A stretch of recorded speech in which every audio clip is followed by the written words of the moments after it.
নমস্কার।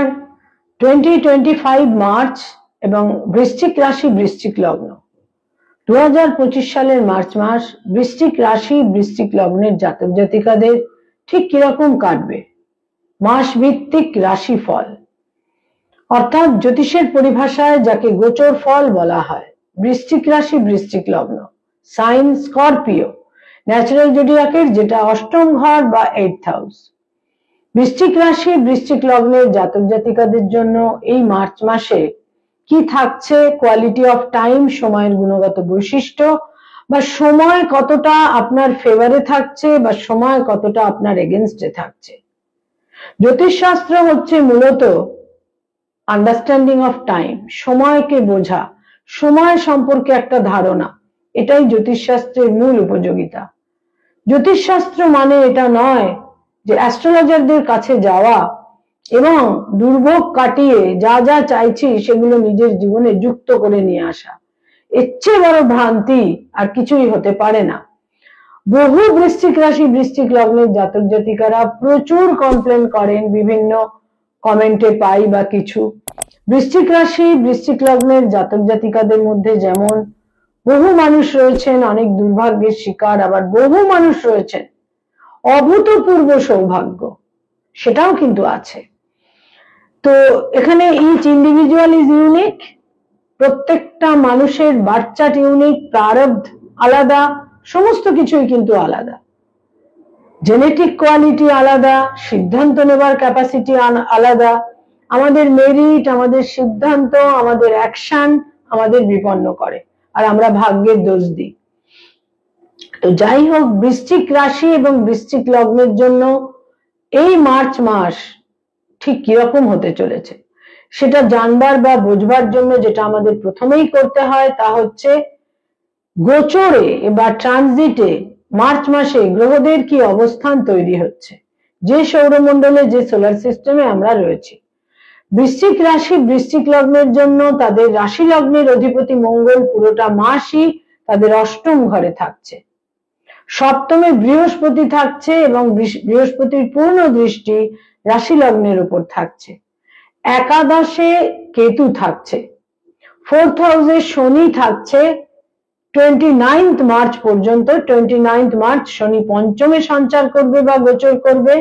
প্রথম 14টা দিন 14th মার্চ পর্যন্ত রবি থাকছে 4th হাউসে এবং 14th মার্চ রবি চলে আসবে পঞ্চম ঘরে। আর পঞ্চম ঘরে একটি ষড়গ্রহ যোগ, মানে 6টি গ্রহ একত্রিত হবে এবং একটি ইউনিক অভূতপূর্ব ফল পাওয়া যাবে, কারণ পঞ্চমে 6টি গ্রহ মানে তার পূর্ণ দৃষ্টি থাকবে একাদশে বা 11th হাউসে। 11th হাউস আমাদের লাভ দিয়ে থাকে, লাভ স্থান বলা হয়, সাফল্য, অ্যাচিভমেন্ট, বিজয়, বেনিফিট, লাভ, আবার কমপ্লিকেশন, জটিলতাও দিয়ে থাকে। পঞ্চম ঘরে রাহু থাকছে পুরো মাস, পঞ্চমে বুধ থাকছে পুরো মাস, সেখানে 15th মার্চ বুধ বক্র গতিতে যাবে। পঞ্চমে 5th হাউসে শুক্র থাকছে পুরো মাস, সেখানে 2nd মার্চ শুক্র বক্র গতিতে যাবে। রবি সেখানে 14th মার্চ সঞ্চার করছে এবং 29th মার্চ শনি সেখানে গোচর করছে বা সঞ্চার করছে। 29th মার্চ সেখানে চন্দ্র গোচর করবে এবং 29th মার্চ মীন রাশির উত্তর ভাদ্রপদ নক্ষত্রে কিন্তু একটি খণ্ডগ্রাস সূর্যগ্রহণ সংঘটিত হবে এবং সেদিন সেখানে অমাবস্যা থাকছে এবং এই পঞ্চম ঘরে একটি খণ্ডগ্রাস সূর্যগ্রহণও কিন্তু সংঘটিত হবে। এবং চন্দ্র আর সূর্য, চন্দ্র এবং রবিকে নিয়েই কিন্তু আমাদের এই গ্রহণ এবং অমাবস্যা, পূর্ণিমা ইত্যাদি তৈরি হয়ে থাকে, যেটা বৃশ্চিক রাশি বৃশ্চিক লগ্নের জন্য নবম এবং দশমের অধিপতি। তাদের ভাগ্যস্থানে অর্থাৎ লাক বা ভাগ্যের ক্ষেত্রে প্রচুর পরিবর্তনের সম্ভাবনা এবং কর্মজীবনেও বিভিন্ন রকম পরিবর্তনের সম্ভাবনা। এখন কতটা হানি হবে বা হানি হবে না, বেনিফিট হবে, সেটা কিন্তু ব্যক্তিগত বার্থ চার্ট সাপেক্ষে। বৃশ্চিক রাশি বৃশ্চিক লগ্নের জাতক জাতিকাদের হেলথ বা শরীর স্বাস্থ্য সম্পর্কে যত্নশীলতা প্রয়োজন। High blood pressure, hypertension, hyper anxiety, কিছু চোট, আঘাত, ইনজুরি, সার্জারি ইত্যাদির সম্ভাবনা কিন্তু থাকছে। আয়ের ক্ষেত্র বা ইনকামের ক্ষেত্র অত্যন্ত পজিটিভ থাকবে। বিভিন্ন সোর্স থেকে, বিভিন্ন রকমের একাধিক রিসোর্স থেকে, বিভিন্ন ক্ষেত্র থেকে অর্থাগমের সম্ভাবনা থাকবে। ব্যয় ভাব বা ব্যয়ের ক্ষেত্র নিঃসন্দেহে প্রবল থাকবে। ব্যয় ভাব অত্যন্ত প্রবল থাকবে। কিছু সিদ্ধান্তের কারণে, কিছু ইনভেস্টমেন্টের কারণে ব্যয়ের একটা প্রাবল্য কিন্তু থাকছেই। ব্যবসা বাণিজ্যে ইনভেস্টমেন্ট, স্বামী বা স্ত্রীর স্বাস্থ্যহানি, হসপিটালাইজেশন ইত্যাদির কারণেও কিন্তু একটা ব্যয়ের প্রাবল্য অতি অবশ্যই থাকছে। যারা কোনো মামলা মোকদ্দমা আইনি সমস্যার মধ্যে রয়েছেন, লিটিগেশনের মধ্যে রয়েছেন, সেখানে কিন্তু একটা সমাধান, প্যাচ আপ, সেটা মিনিমাইজ করা, সেটার অ্যাগ্রাভেশন কমে যাওয়া, এই সম্ভাবনাগুলো থাকছে এই মাসে। তবে হঠাৎ করে নতুন কোনো আইনি সমস্যা এবং পুলিশি ঝামেলা তৈরি হবার প্রবল সম্ভাবনা থাকছে। পুলিশি ঝামেলা, আইনি সমস্যা কিন্তু এই মাসে তৈরি হবার বিশেষ সম্ভাবনা কিন্তু থাকছে। যারা কোনো উচ্চশিক্ষার কারণে বা কর্মসূত্রে বিদেশে যেতে চাইছেন, এই মাসে কিন্তু ইচ্ছা পূরণের প্রবল সম্ভাবনা থাকছে। যারা উত্তরাধিকার নিয়ে চিন্তিত, উত্তরাধিকার সূত্রে প্রাপ্তি বা ইত্যাদির ক্ষেত্রে, সেখানে কিন্তু এই মাসে কথাবার্তা আলোচনা এড়িয়ে চলা উচিত। নেক্সট এপ্রিল থেকে অনেকটা বেটারমেন্ট বা তুলনামূলক শুভ।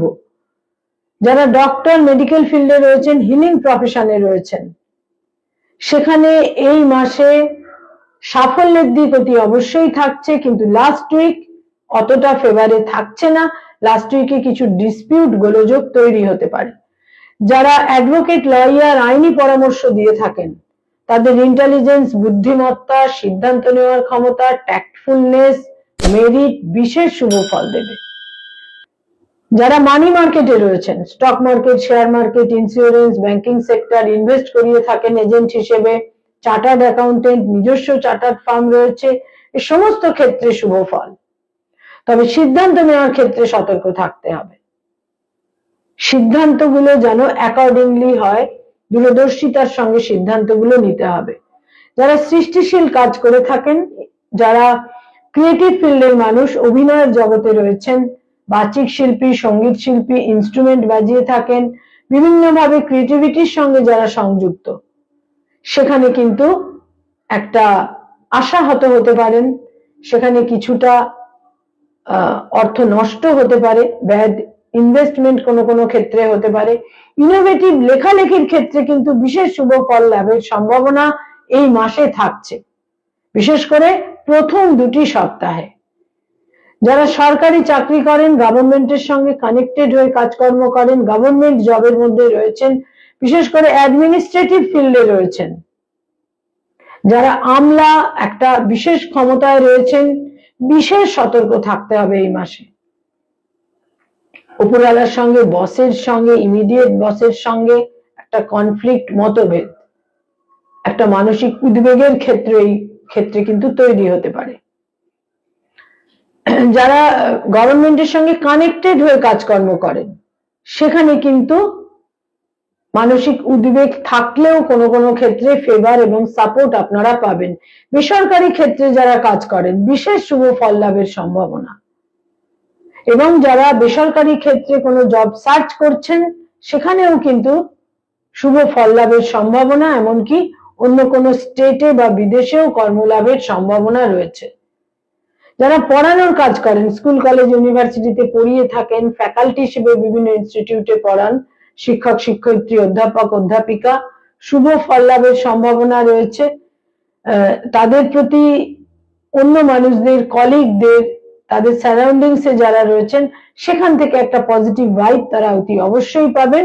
পরিবেশ পরিস্থিতি তাদের ফেভারে থাকবে। যারা স্থানান্তরিত হওয়ার কথা ভাবছেন, সেখানেও মনের ইচ্ছা কিন্তু পূরণ হতে পারে। যারা রাজনৈতিক ব্যক্তিত্ব, পলিটিক্যাল ফিগার, বিশেষ সতর্ক থাকতে হবে। মানহানি, মর্যাদাহানি হতে পারে, সতর্কতা বিশেষভাবে প্রয়োজন। যারা ব্যবসা বাণিজ্য করেন, বিজনেস ওরিয়েন্টেড পিপল, প্রবল বুদ্ধিমত্তা ইন্টেলিজেন্স সত্ত্বেও ব্যাড ইনভেস্টমেন্টের সম্ভাবনা কিন্তু থাকছে। প্রচুর প্রারব্ধের ফল বৃশ্চিক রাশি বৃশ্চিক লগ্নের জাতক জাতিকারা এই মাসে পেতে চলেছেন। মায়ের সঙ্গে মতবিরোধ হতে পারে, পারিবারিক শান্তি বিঘ্নিত হতে পারে, মায়ের স্বাস্থ্য হানিও হতে পারে প্রথম 3টি সপ্তাহে। নতুন কোন স্থাবর সম্পত্তিতে বিনিয়োগ করার ক্ষেত্রে এই মাস অতটা তুলনামূলক কিন্তু শুভ থাকছে না। বয়সে ছোট ভাই বোনেদের সঙ্গে সম্পর্ক তুলনামূলক শুভ, এবং বয়সে বড় ভাই বোনেদের সঙ্গে কিছুটা মতপার্থক্য হলেও বিশেষ কোনো নেতিবাচক দিকও কিন্তু থাকছে না। পিতার ফেভার আপনারা এই মাসে পাবেন।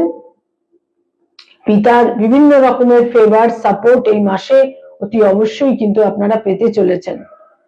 যারা কোনোভাবে hotel and hospitality, tour and ট্রাভেলের কাজকর্ম করেন, সেখানে লাভবান হওয়ার সম্ভাবনা বিশেষ করে থাকছে, অর্থাগমের সম্ভাবনা থাকছে। যারা পেরেন্টস, পিতামাতা, সন্তানের অ্যাচিভমেন্ট, সন্তানের মেরিট, মেধা আপনাদের মানসিক সন্তোষের কারণ হতে পারে। বৃশ্চিক রাশি এবং বৃশ্চিক লগ্নের জাতক জাতিকাদের এই মার্চ মাসে বিভিন্ন ক্ষেত্রে শুভ ফল লাভের সম্ভাবনা থাকছে, কারণ তাদের পঞ্চম ঘর অত্যন্ত স্ট্রং হচ্ছে, 5th হাউস অত্যন্ত স্ট্রং হচ্ছে। স্বামী বা স্ত্রীর অ্যাচিভমেন্টও হতে পারে, এবং কিছু কিছু ক্ষেত্রে যেটা বিশেষ করে দেখা যাবে তা হচ্ছে যে আপনাদের সিদ্ধান্তগুলো এতটাই সঠিক এবং অ্যাপ্রোপ্রিয়েট হবে, সেখান থেকে বিশেষ বেনিফিট বা সাফল্য আপনারা পাবেন। বৃশ্চিক রাশি এবং বৃশ্চিক লগ্নের জাতক জাতিকারা এই মার্চ মাসে কয়েকটি বিশেষ রং বা কালারকে দৈনন্দিন প্রাত্যহিক জীবনে ব্যবহার করতে পারেন, সেটা প্রতিকারের মতো কাজ করবে। এবং 29 মার্চ আপনাদের যারা বৃশ্চিক রাশি, তাদের কিন্তু ঢাইয়ার ফেজ 4th এর স্যাটার্ন কমপ্লিট হয়ে যাচ্ছে। আপনারা গোলাপি রং, হলুদ রং, এই দুটো রংকে বিশেষভাবে ব্যবহার করতে পারেন। গোলাপি রং এবং হলুদ রং বিভিন্নভাবে সাফল্য লাভ করবেন, এবং ঘিয়ে বা ক্রিম কালারকেও কিন্তু দৈনন্দিন প্রাত্যহিক জীবনে ব্যবহার করতে পারেন। প্রচুর পরিবর্তন আসতে চলেছে মার্চ মাসের শেষ ভাগ থেকে আপনাদের জীবনে, বহু পরিশ্রমের ফল আপনারা পাবেন। বৃশ্চিক রাশি বৃশ্চিক লগ্নের জন্য এই মার্চ মাসে কয়েকটি ডেট অত্যন্ত গুরুত্বপূর্ণ, ইভেন্টফুল এবং সিগনিফিকেন্ট হতে চলেছে। তার মধ্যে 2 তারিখ, 3 তারিখ, 7 তারিখ, 13 তারিখ, 14 তারিখ, 15 তারিখ, 21 তারিখ, 23 তারিখ এবং 27, 28, 29, 30, এই 4টি দিন, লাস্ট মাসের শেষ 4টি দিন অত্যন্ত গুরুত্বপূর্ণ। 5th হাউসে 6টি গ্রহ একত্রিত হবে, সেখানে চন্দ্র এবং রবি থাকবে। ভাগ্যের পরিবর্তন, কর্মজীবনের পরিবর্তন, কেরিয়ার, প্রফেশনের ক্ষেত্রে নানা রকমের পরিবর্তন ইত্যাদি আপনারা অনুভব করতে পারবেন। তবে গোলাপি রং এবং হলুদ রং, এই দুটি রংকে বিভিন্ন ব্যবহার্য জিনিসের ক্ষেত্রে ডে টু ডে লাইফে ব্যবহার করুন, বিভিন্নভাবে শুভ ফল পাবেন। নমস্কার।